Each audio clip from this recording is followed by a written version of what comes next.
مبارک رحمۃ اللہ علیہ کا قول ہے کہ کتنے ہی عمل ایسے معمولی ہوتے ہیں لیکن نیت انہیں بہت بڑا بنا دیتی ہے، اور کتنے عمل بظاہر بہت بڑے ہوتے ہیں، نیت ان کی خرابی انہیں بہت چھوٹا بنا دیتی ہے۔ فضل بن عیاض رحمۃ اللہ علیہ کا قول ہے کہ اللہ تعالیٰ تم سے تمہارا ارادہ نیت مطلوب ہے، چنانچہ اگر عمل خالص اللہ کے لیے ہو اور غیر کا کوئی حصہ نہ ہو تو اسے اخلاص کہا جاتا ہے، اور اگر عمل غیر اللہ کی خوشنودی کے لیے ہو تو اسے ریا و نفاق وغیرہ سے تعبیر کرتے ہیں۔ فائدہ: علماء کے سوا تمام لوگ ہلاک ہونے والے ہیں، اور علماء بھی تمام ہلاک ہونے والے ہیں سوائے عاملین کے۔ عمل گزار بھی تمام ہلاک ہونے والے ہیں سوائے اخلاص والوں کے۔ اس لیے اللہ تعالیٰ کی اطاعت کا ارادہ کرنے والے ہر بندے کے لیے ضروری ہے کہ وہ نیت کرے، پھر صدق و اخلاص کی حقیقت کو سمجھتے ہوئے اسے عملی طور پر درست کرے۔ نیت کے بغیر محض مسقط، اور نیت میں اگر اخلاص نہ ہو تو وہ ریاکاری ہے، اور اگر اخلاص ایمان صادق کے بغیر بیکار ہے۔ اعمال تین قسم کی ہیں: نافرمانی کے اعمال، معصیت کے نافرمانی کے کام میں اچھی نیت کرنا اسے اچھا ہرگز نہیں بناتی، بلکہ اگر اس کے ساتھ بری نیت اور ارادہ قصد بھی شامل ہوگا تو گناہ دوگنا ہو جاتا ہے۔ جائز امور: ہر مباح چیز میں ایک یا کئی نیتیں ہو سکتی ہیں۔ اگر جائز امور کرتے تو وقت نیت قرب الہی کی تو ایسا ممکن ہے۔ اطاعت و فرما برداری کے کام ان کی صحت یا اجر سے زیادہ کمی کا دار و مدار نیت پر ہے۔ اگر ریاکاری کی نیت ہو تو وہ معصیت اور شرک اصغر بن جائے گا، اور کبھی شرک اکبر کا ذریعہ بن سکتی ہے۔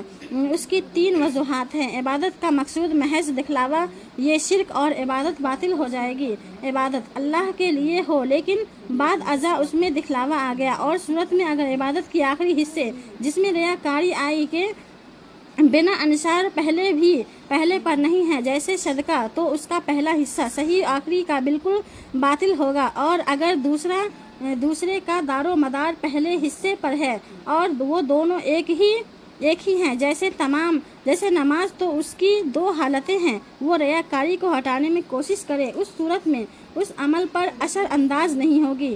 ریاکاری مطمئن ہو جائے، اس صورت میں پوری عبادت باطل ہو جائے گی۔ ریاکاری عمل کرنے کے بعد یہ محض وسوسے میں ان کا عمل اور عامل پر کوئی اثر نہیں پڑتا۔ تاہم ریاکاری کے کئی خفا دروازے ہیں جن کی معرفت اور ان سے بچنا فرض ہے۔ اگر عمل صالح دنیا سے مال یا ذا و حسمیت مقصود ہو تو اس کا ثواب یا گناہ بے قدر نیت ہوگا۔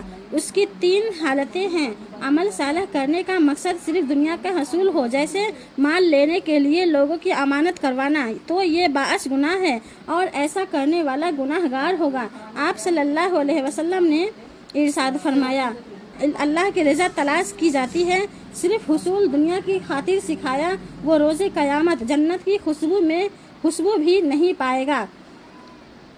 اللہ کی خاطر اور دنیا کی خاطر کرے گا، ایسا کرنے والا ناقص الایمان ہے اور ان میں اخلاص کی کمی ہے۔ جیسے کوئی شخص حج کرتا ہے اور مقصد حج کی تجارت دونوں ہوتے ہیں، تو ایسے شخص کو اس کے اخلاص کے بے قدر اجر ملے گا۔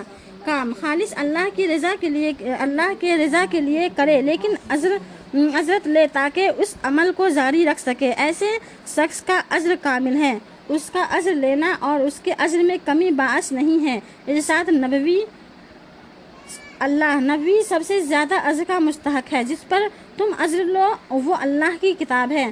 مخلص عاملین کے درج ذیل درجات: کم تر کوئی شخص ثواب کی امید یا سزا کے خوف سے امور طاقت بجا لائے، درمیانہ درجہ اللہ کا حکم سمجھتے ہوئے اور شکر گزاری کے طور پر امور طاعت بجا لانا، اعلیٰ اللہ تعالیٰ کی محبت، اس کی تعظیم اور اس کی اجلال و اکرام کے خاطر امور طاعت کو بجا لانا، اور یہ صدیقین کا درجہ ہے۔